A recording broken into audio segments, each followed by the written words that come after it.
Hi everyone, this is Denise again from the University of Sewing as we work through our Granny Sampler book. We are doing each of the blocks in this 42 block sampler.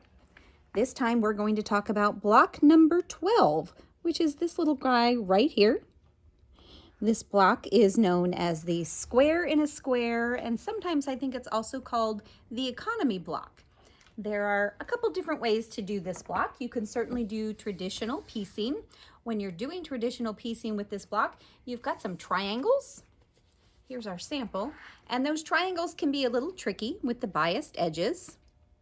So our pattern has been very kind to us and suggested that we do some foundation piecing, which is going to give us a nice consistent stitching line. It's going to give us nice consistent shapes and these beautiful sharp points.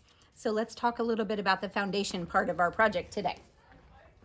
In the book, we've got this as our sample to copy. So for each block that you make, you need 2 of these because this is obviously only half of our block. So here's the other half, but we do have to turn it around, otherwise that's not quite the square in a square that we're looking for. So we're gonna flip this guy around and we're gonna line it up here, and then we're gonna get out our old friend, the Scotch tape, and we're just gonna tape very carefully. I'm gonna turn this here so I can see a little better. And really what we're doing is we're just matching it right up against it. And if you pay attention to the line here, across here, that will help you make sure things are lined up. I just do a little piece here at the bottom, and then I'm going to do another small piece near the top to make sure those edges are all nice and straight. This looks pretty good here. Oops, now I've moved it. We're going to add that on there. And then just for a little extra security and insurance, we're going to throw a piece in the middle. And it's up to you. If you would like to do one on the back, you can certainly do that. My only caution is be careful about where you're putting things, and then if you're going to use your iron on top of it, you certainly wouldn't want the Scotch tape to melt onto your iron. That's a mess that none of us want to deal with. So now that we've got our piece pieced together, just some reminders on foundation piecing techniques. You're going to sew on the lines here. But before you do that, I find it really, really useful to fold those lines and give them a crease. So I'm gonna flip it over, and I can see where that line is on the edge. And I'm just gonna give it a nice finger crease there. And even though we've taped it, so we've got this little almost dog ear hanging out here, that's okay, that's not gonna be a problem. We're gonna go all the way around, and on every one of our sew lines, we're gonna crease. That's going to make placement of our fabrics so much easier. Otherwise, you almost have to stand on your head sometimes to get things just the way you want them. So you would continue all the way around and then also do the lines here. And this is just one of those tips that will make life so much easier. Now, when you're sewing these, remember the tricky part to paper piecing is it's kind of a backwards project. So you're going to put your fabric back here, but you're going to sew on this side. And then where do you sew? So we've got our one square here. This will be our original piece. We're going to add the 2s. So we're going to sew in the line between the 1 and the 2. And another suggestion is always do opposite corners. So do this one and then this one as opposed to going this way. You may find some seaming issues here and it just may get a little tricky. Do the 2s and then the line between the 1 and the 3. And then you can go to the opposite larger corners, the 1 and the 4 here and the 1 and the 5. This is really a pretty simple block. It goes together very quickly. It's a great way to take advantage of some really fun prints that you might have. You could fussy cut for this nice big center block if you've got a particular motif that you're using in your quilt pattern. Maybe you've got a thing with cats going on or something. You could put them nice and centered in the square there and it would be awesome. So let's finish. Let me show you what we've got here today. We've got one block nearly done. So we're gonna add the last corner. I'm gonna flip this piece up. Remember, we've already creased, but now I'm gonna do it again, and it's gonna put a crease here in my fabric. That's gonna help me line things up where I want them. So this piece goes right sides together, and we needed about 1/4 of an inch beyond that crease that we just made. And then to make sure things are lined up, I'm just gonna eyeball the point here and the point here to say, yep, that's pretty centered. But now to double check, I'm gonna flip my paper up, and I can see that this piece fits very nicely with the fabric that I have in place. So I'm not losing any points here. I've got all of my edges here. Now the tricky part is to take it very carefully. Now that I've moved it, I said that.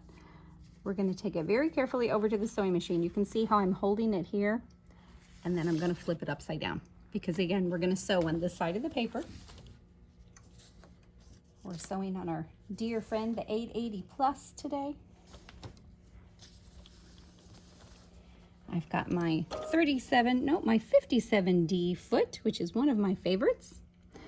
Let's go back and let's change some stitch length here. We're going to straight stitch. We're going to go down to 1.5 for paper piecing. And as a reminder, that just makes things nice and secure. It also helps to perforate your paper so that when you are tearing that off, it's a little easier. We're going to take a stitch or two and back, and then sew all the way along that line.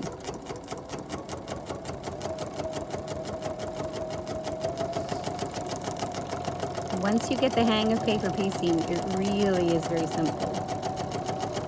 There can be more complicated blocks, but the concept is really kind of cool. Okay, let's trim those.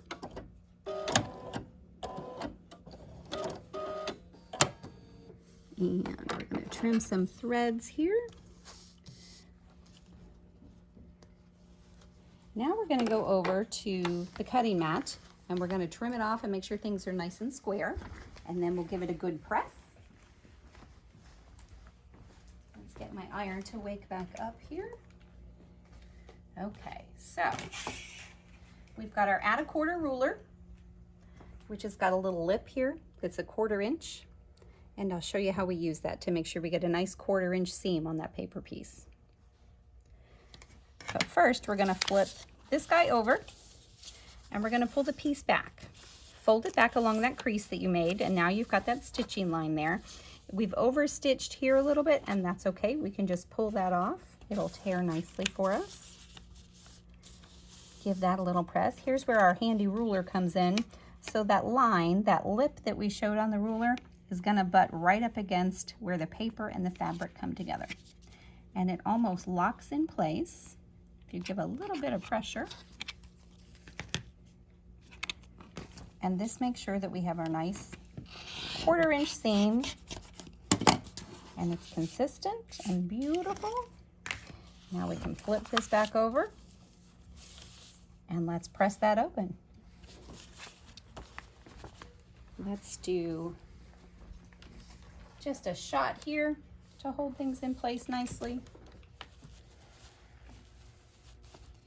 And just a reminder, you are working with triangles, and be mindful not to stretch things, not to overdo it. The fabric doesn't like that, and then you're not happy. And that takes all the fun out of it. Alrighty, so let's trim this guy up. He looks pretty good. Let's square him up. He's almost done. And this time I am using my add a quarter, but it's not locking in place because I don't have that seam there. So you could certainly use whatever your favorite nice long straight rotary cutting ruler is.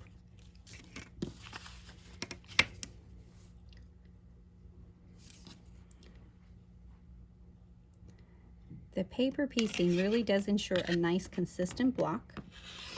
And if you were going to do, you could do a beautiful quilt out of this particular block. I think it would make a very sweet baby quilt.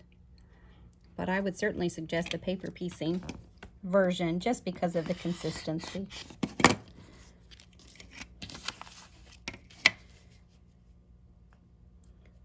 So many fun options with colors for a block like this.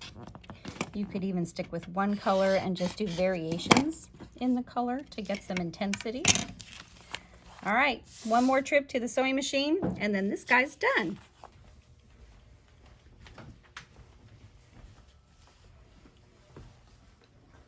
So the last thing we do on this one is we're going to just do a stay stitch about 1/8 of an inch all the way around the block.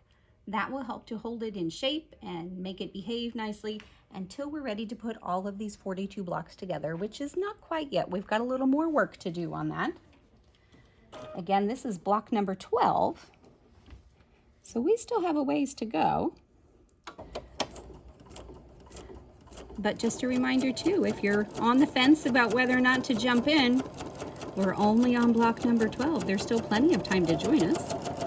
And I would certainly hope that you would give it a shot, even if you just try a couple of the blocks.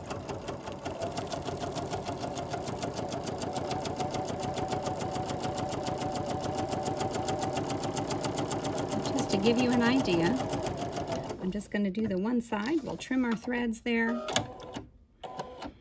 And then, of course, when the time comes and we pull the paper off the back, that will help to hold things in place nicely.